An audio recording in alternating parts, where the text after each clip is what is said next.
The phone kept buzzing against the porcelain sink while I sat in a stiff vinyl chair, my feet dangling above a tiled floor that smelled like antiseptic and mint. I watched it vibrate, once, twice, then again, each buzz sharper than the last, like a finger tapping impatiently on glass. I did not reach for it. Not yet. I was 63 years old, sitting in a dermatology clinic in Scottsdale on a Tuesday morning in late April, waiting for a biopsy result that could change everything. And my son was calling, because his life was inconvenient without me. The nurse glanced at me from behind the counter. I offered a polite smile, the kind women my age perfect over decades. Calm, pleasant, invisible. The phone buzzed again, then stopped. I flipped it face down and picked up a magazine I had already read twice. My name was printed neatly on the clipboard beside the door. Margaret Holloway, appointment at 10:30, Dr. Levin. A text flashed briefly across my smartwatch before I turned my wrist away. Mom, please call me. It's urgent. Urgent had become his favorite word over the last 7 years. Urgent meant the twins were sick. Urgent meant Vanessa had an early meeting. Urgent meant traffic was bad, plans had changed, promises were flexible, and my time was endlessly stretchable. I did not answer. The nurse called my name. I stood, smoothed my cardigan, left my phone on the chair, and followed her down the hallway. When I came back 20 minutes later, my chair was empty. My phone was gone. For a single second, my heart jumped. Then I saw it, sitting on the side table near the water cooler, exactly where I must have set it earlier. 12 missed calls, 15 messages, all from my son, Daniel. I did not open a single one. I picked up my purse, walked out into the Arizona sun, and drove home with the windows down, letting the dry heat sting my eyes. At home, I made tea, chamomile. I watered my succulents. I stood in my kitchen, listening to the hum of the refrigerator, the quiet I had earned and was about to defend. The phone rang again. This time, I answered. Mom, thank God. Where are you? At home. What do you mean at home? You were supposed to call me back an hour ago. I was at an appointment. This is serious, Mom. Lily has a fever. Noah threw up at school. Vanessa is stuck in a deposition downtown, and I have a board call in 20 minutes. I need you to come over. Now. I took a sip of tea. I am not available today. There was silence, thick and stunned. What do you mean you are not available? I mean exactly that. Mom, this is an emergency. I understand, but I am still not available. Are you sick? Are you okay? I am fine. Then why are you doing this? Doing what? This. Saying no. You always help. You have always helped. I paused, staring at the framed photo on my counter. Daniel, at 12, missing 2 front teeth, his arm slung around my waist. A lifetime ago. I have helped. I am not anymore. Since when? Since 3 weeks ago. 3 weeks ago. What happened 3 weeks ago? Nothing dramatic, nothing loud. Just a moment where I realized something inside me had gone quiet. Mom, you cannot just stop. We depend on you. That word. Depend. Daniel, you need to find another solution. You are retired. What else do you have going on? The question landed exactly where it always did. Like my life only counted if it was useful to him. I have plans. Plans with who? With myself. He laughed, short and disbelieving. This is unbelievable.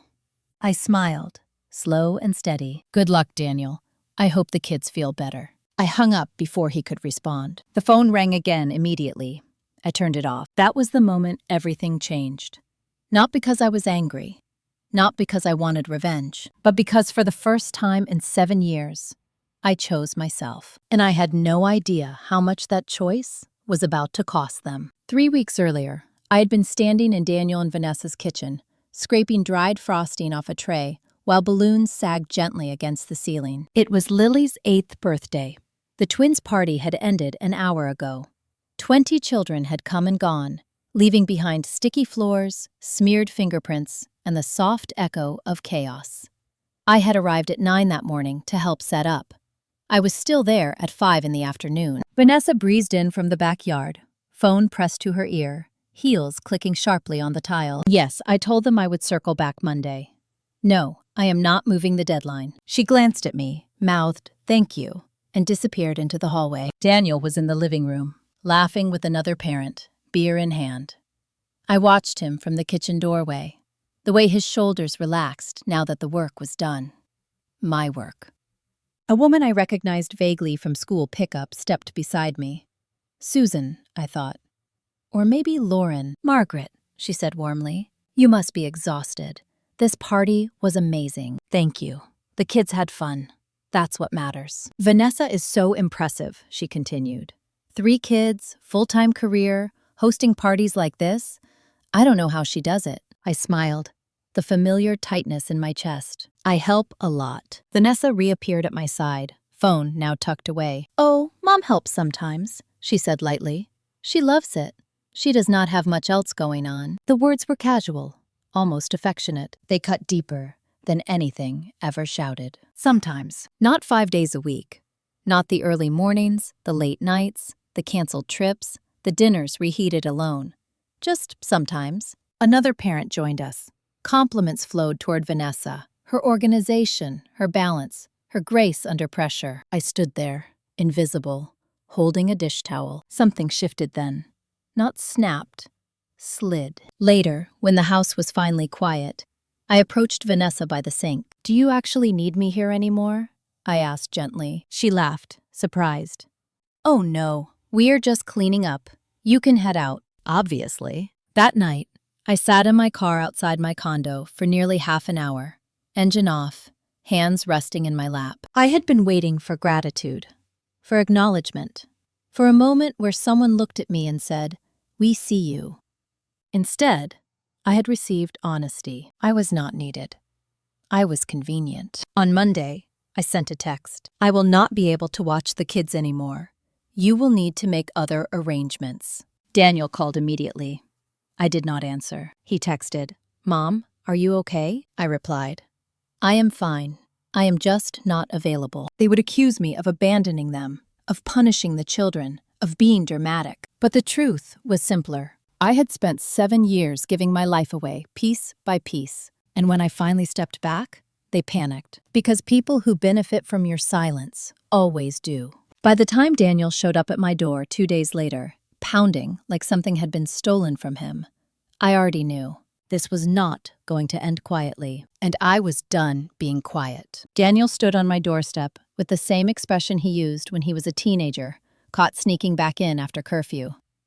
A mix of entitlement and disbelief, as if the rules had changed without his consent. Mom, he said, not bothering with hello. We need to talk. I did not step aside.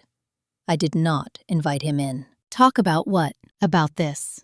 You cutting us off. You refusing to help. The kids are confused. Vanessa is overwhelmed. This is not like you. I leaned against the doorframe, feeling the solid wood at my back, the quiet of my home behind me. The contrast was stark. Peace versus chaos. This is exactly like me, Daniel. You just have not been paying attention. He ran a hand through his hair. You cannot just decide you are done. You made a commitment. I smiled faintly. A commitment has terms. Mine were never discussed. They were assumed. Mom, you love those kids. I do. Then how can you do this? Because loving someone does not mean erasing yourself for them. He scoffed. That is not fair. No. What is not fair is expecting your mother to raise your children indefinitely because it makes your life easier. He stepped closer. We never asked you to give up your life. Daniel, I said softly, you never had to ask. Every time you said urgent, every time you said just this once, every time you showed up late or left early or assumed I would rearrange my day, you were asking. And I was saying yes. He opened his mouth, then closed it. Vanessa did not mean what you think she meant at the party, he said. She was just making conversation. She said I did not have much else going on. She did not mean it like that. How did she mean it then? He hesitated. I do not know. Exactly. I stepped back and opened the door wider, just enough to be polite. I am not doing this anymore, Daniel. Not this conversation, not this dynamic. So what now? You just disappear. Number 1, I live my life. What about the kids? They have parents. His jaw tightened. You are being cruel. I met his eyes. No, I am being honest. He left without another word, the sound of his footsteps sharp against the pavement.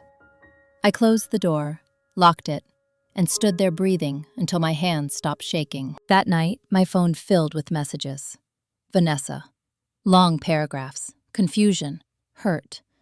We do not understand what we did wrong. Please talk to us. The kids miss you. We need you. Need. I deleted them all. Over the next week, something unexpected happened. Nothing. No emergencies. No disasters. The world did not collapse because I was no longer holding it together for them. Instead, my own life began to stretch, like muscles waking after years of disuse. I joined a walking group that met at sunrise. Women my age. Widows, divorcees, retirees. Stories layered with loss and resilience. On Thursdays, I volunteered at the community library, helping adults learn to read.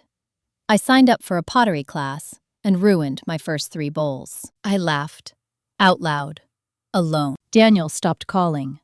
Vanessa stopped texting. And then, on a Sunday afternoon, my daughter Emily called. Mom, what is going on with you and Daniel? I sat on my balcony, the desert air warm against my skin. He told you I abandoned them, did he? He said you just stopped showing up. I stopped providing free childcare. That is different. Emily was quiet.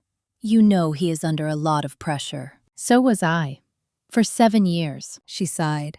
I just wish you would talk to them. I wish they had talked to me before assuming my life did not matter. That night, as I lay in bed, I wondered if I had gone too far. Then I remembered Vanessa's laugh.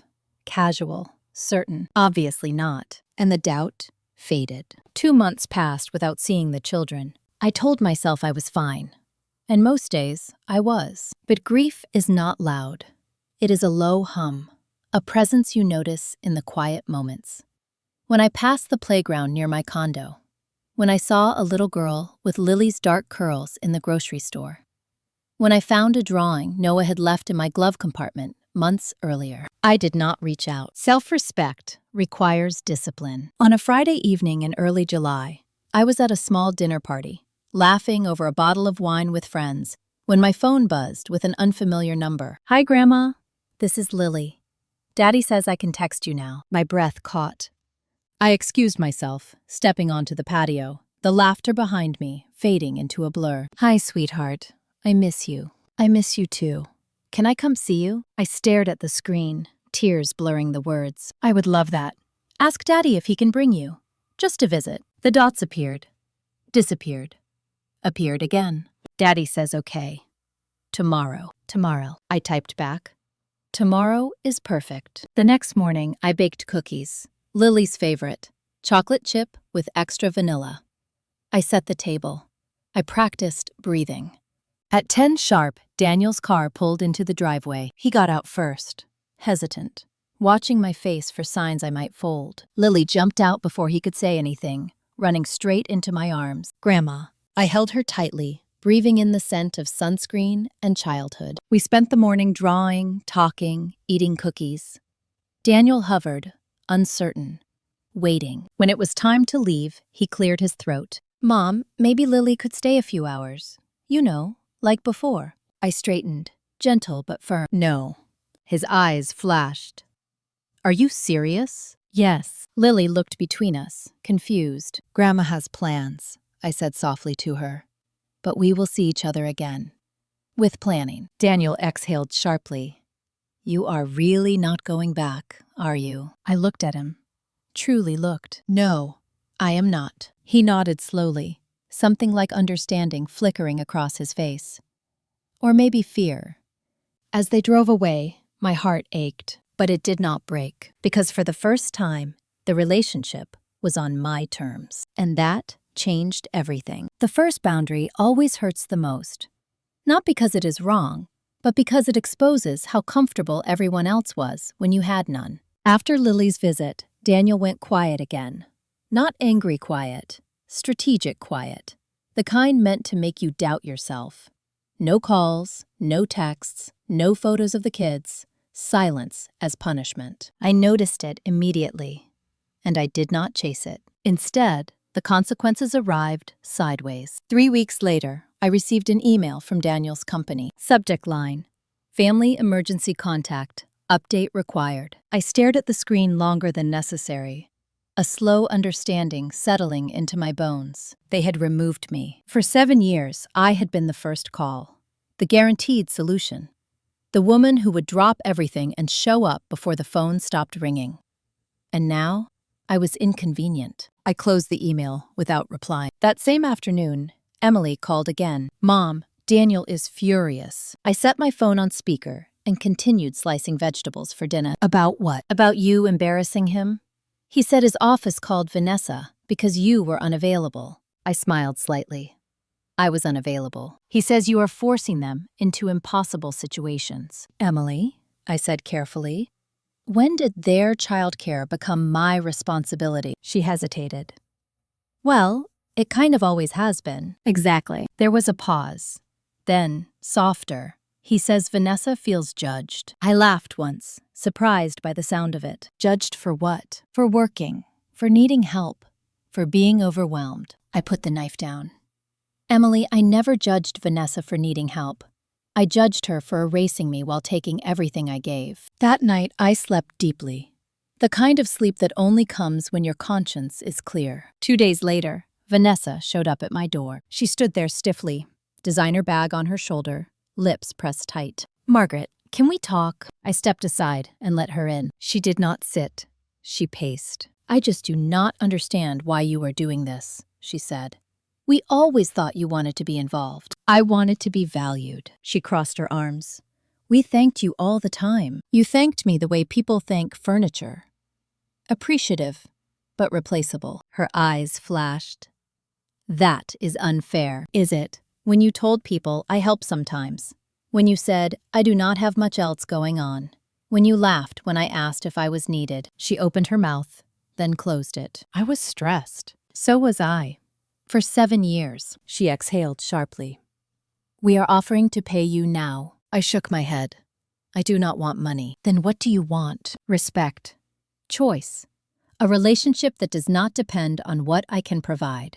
She looked genuinely confused. But family helps family. Family also listens. Her voice softened.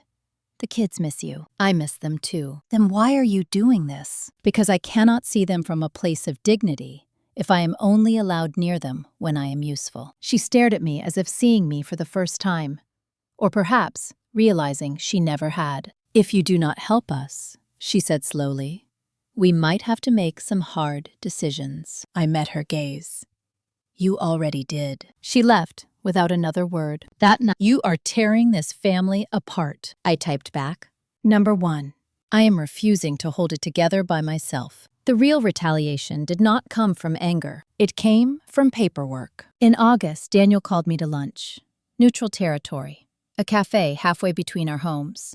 I almost declined. Curiosity won. He arrived early, suit jacket draped over the chair, face tight. Mom, we need to talk about the future. I sipped my iced tea. Go on. Vanessa and I are updating our estate plans. I raised an eyebrow. And we need to be clear about expectations. There it was. He leaned forward. If you are choosing not to be involved with the kids, then it would not make sense for you to be involved in long-term decisions. My stomach tightened. Inheritance. He continued. We are thinking of setting up trusts for the kids, college funds, maybe even the house eventually. I nodded slowly. And you think my boundaries affect that? We just want consistency. Consistency. A word that sounded like control dressed as reason. Daniel, I said quietly, my relationship with my grandchildren is not a bargaining chip. He frowned.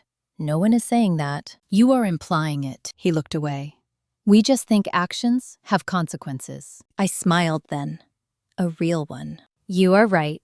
They do. I stood, placed cash on the table. Then let me be clear. I am not adjusting my boundaries for access. Not to the kids, not to your approval, not to money. He looked startled. You are willing to lose them over this. I looked him straight in the eye. I am unwilling to lose myself again. That afternoon, I met with my own attorney. I updated my will. I established a charitable trust in my late husband's name. Education grants for older women returning to school. Literacy programs.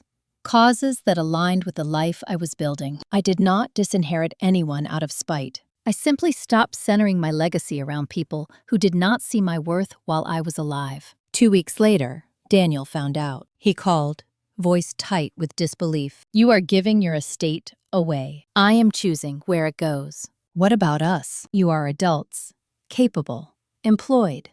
You will be fine." "This is revenge," he accused. "No," I said calmly.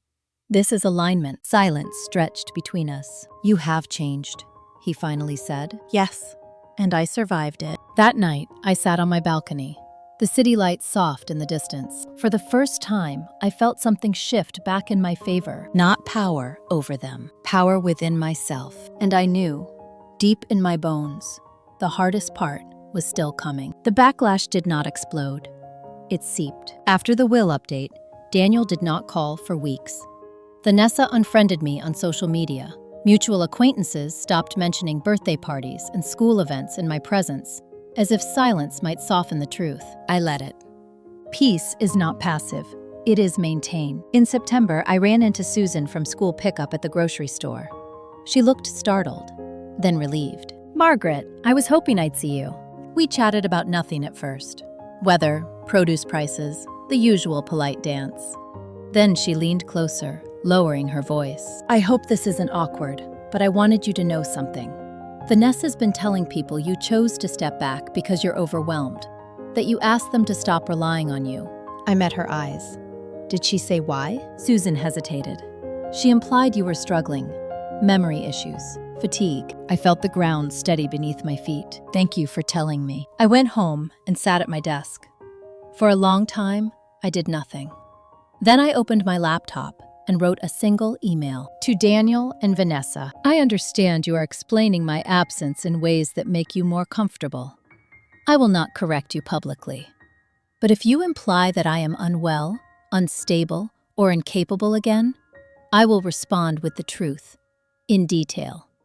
I suggest we avoid that." "Margaret." Daniel called within minutes. "That was unnecessary," he snapped. "So was lying about me." "We are not lying. You are protecting yourselves at my expense. You are threatening us now. I am setting a boundary." He exhaled sharply. "You really want to burn this bridge." "Daniel," I said, calm and even. "I built this bridge. Alone. I am simply choosing when and how to cross it." He hung up. 2 weeks later, I received a formal letter from a law firm. It informed me that Daniel and Vanessa were restructuring guardianship provisions and no longer required my consent or involvement in future family planning decisions. I laughed out loud. They thought exclusion was punishment. They had no idea how light I felt. That same week, my life expanded again. I was invited to speak at the Literacy Center about adult education advocacy. I accepted.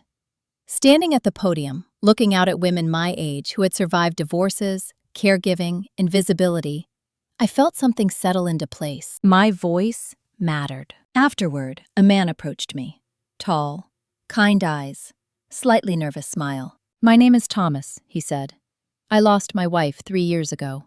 Your talk meant a lot to me." We had coffee, then lunch, then dinner a week later. Life did not wait for Daniel's approval. And then, just as I began to believe the storm had passed, Emily called. "Mom," she said quietly, "there's something you should know." "What?" "Daniel is telling people you are unstable. That's why they limited contact. He says you're angry, unpredictable." I closed my eyes. "Thank you," I said. "That's all I needed." That night, I drafted a document. Not emotional, not accusatory, just facts. Dates, hours, messages. 7 years of caregiving, canceled appointments, missed events, unpaid labor. I did not send it, yet. But for the first time, I understood something clearly. This was no longer about boundaries. This was about narrative, and I was done letting them write mine. The confrontation came at Thanksgiving. Emily invited everyone to her house. Neutral ground, she insisted. Promised it would be civil. Short, controlled. I agreed on one condition. I would leave the moment I felt disrespected. Daniel arrived with Vanessa and the kids. Lily avoided my eyes. Noah clung to his father. The twins stared, unsure. Dinner was tense but polite. Small talk stretched thin. The turkey tasted like cardboard. Then Vanessa spoke. "It's been hard this year," she said loudly, looking around the table. "When family dynamics change unexpectedly." I set my fork down. "Unexpectedly," she smiled tightly. "We just wish things hadn't escalated the way they did." I met her gaze. "Escalated how?" Daniel cleared his throat. "Mom, this isn't the time." "No," I said calmly. "This is exactly the time." The table went silent. "For 7 years, I watched your children full-time, 5 days a week. I canceled appointments, missed events, gave up my own life. I did it willingly, lovingly, and without compensation." Vanessa shifted uncomfortably. "When I asked if I was needed, you laughed and said no. When I stepped back, you told people I was unstable, overwhelmed, unwell." Daniel stood. "Mom, stop." I did not raise my voice. "I stopped being available. That is all. Everything else is a story you created to justify losing free labor." Emily gasped softly. Vanessa's face flushed. "That's not fair." "It is accurate." I turned to the children. "I love you. Always. None of this is your fault." Then I picked up my coat. "Margaret," Emily whispered. I kissed her cheek. "Thank you for trying." As I walked out, my hands shook. My chest ached, but I did not regret a single word. The next morning, my phone buzzed with messages. Support. Shock. Apologies. And one from Daniel. "We need to talk." For the first time, I smiled. Because now, finally, the truth was louder than their version, and the power had shifted for good. Daniel's message sat on my phone for 2 days before I answered it. Not because I did not know what to say, but because I wanted to answer from a place of control, not reaction. When I finally replied, I kept it simple. "You can come by Saturday at 11. Alone." He arrived exactly on time. No Vanessa, no kids. That, at least, told me he understood the gravity of what had shifted. He looked older than he had at Thanksgiving. The sharp certainty had dulled around the edges. Stress does that when entitlement stops working. We sat at my kitchen table. Sunlight spilled across the wood. I poured coffee for both of us. "Mom," he began, voice tight, "Thanksgiving was humiliating." I nodded. It was honest. "You made us look like villains." I met his eyes. I told the truth. "If that made you uncomfortable, it is because there was something to be uncomfortable about." He exhaled slowly. Vanessa was furious. I am sure she was. She feels attacked. I set my mug down. "Daniel, your wife felt entitled to my life.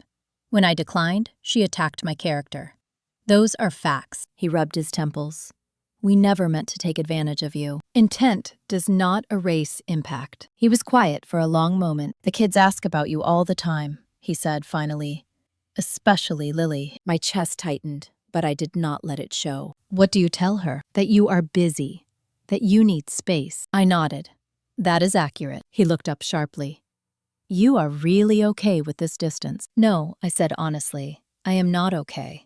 I am just unwilling to pay the price you are asking for closeness." He swallowed. "Vanessa thinks you owe us an apology." I almost laughed. Almost. For what? For embarrassing her. For undermining her as a mother. "Daniel," I said gently, "I did not undermine her. I stopped enabling a system that worked for her and broke me." He stared at his hands. "I never realized how much you were doing," he admitted. "I just thought that was how families worked. Some families run on mutual respect. Ours ran on my silence." He nodded slowly. "I see that now." That was the first crack.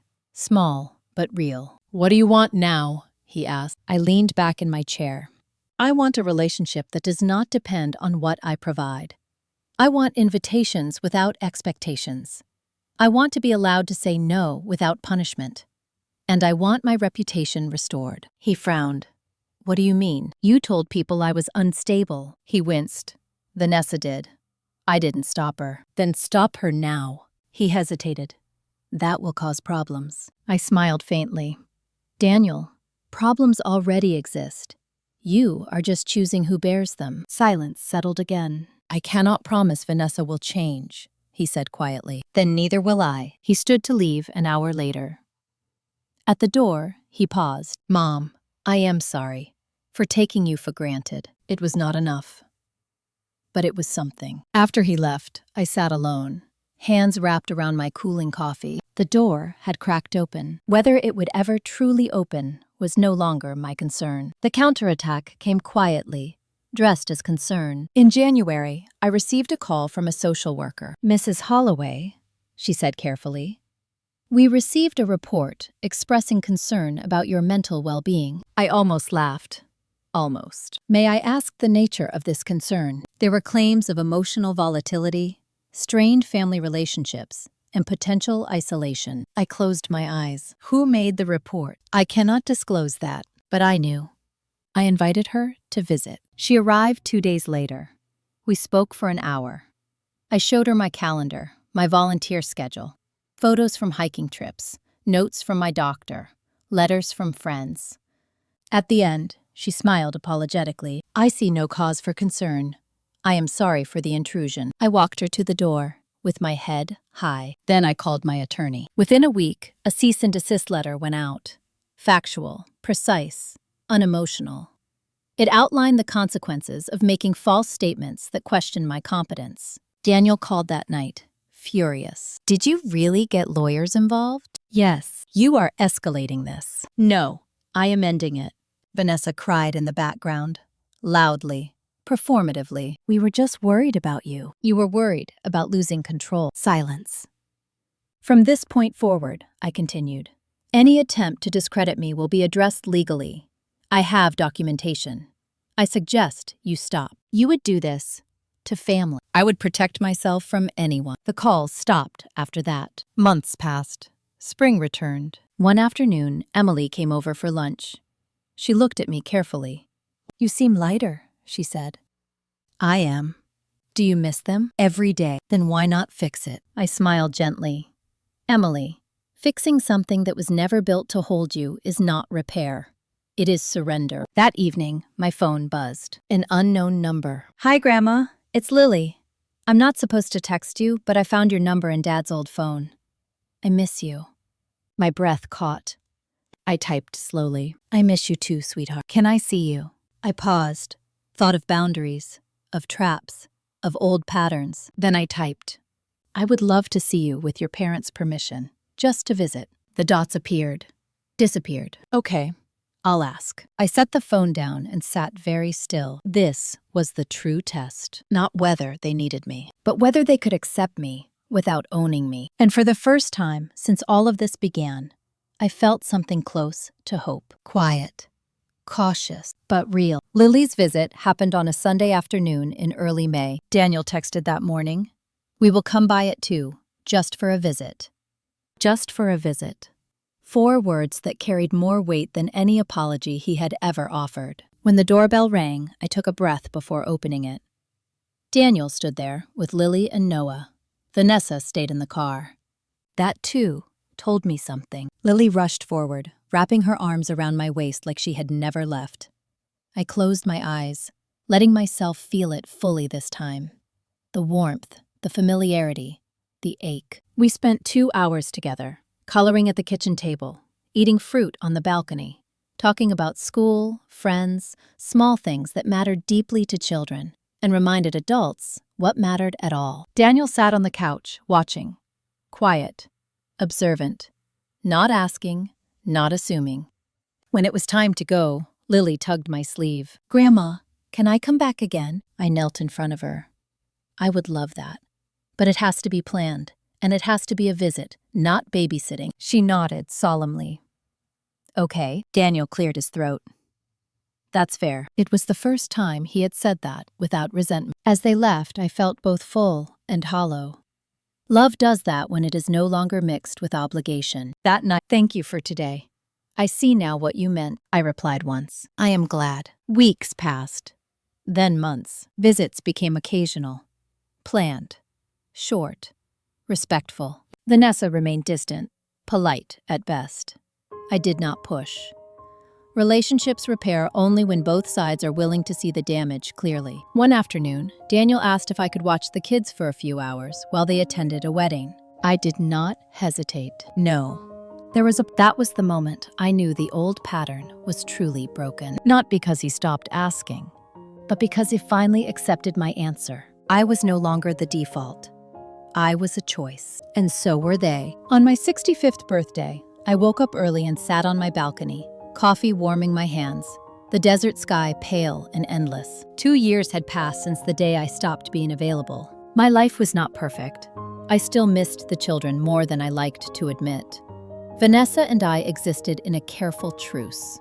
Daniel tried, sometimes clumsily, to show up as a son instead of a manager of my time. But I had friends who knew my schedule, causes that knew my name, a partner who asked before assuming, a life that belonged to me. That afternoon, a card arrived from Lily, her handwriting uneven. "Happy birthday, Grandma.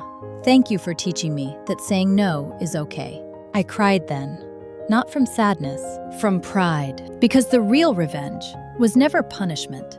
It was transformation. It was refusing to be erased quietly. If you are listening to this story and something in it feels familiar, I want you to know this. Boundaries are not cruelty. They are clarity. And sometimes the most powerful justice is simply stepping back and letting people face the reality they built without you. If this story resonated with you, please take a moment to like it, share your thoughts in the comments, and subscribe for more stories like this. Your voice matters here, just as much as mine. Thank you for staying with me until the end.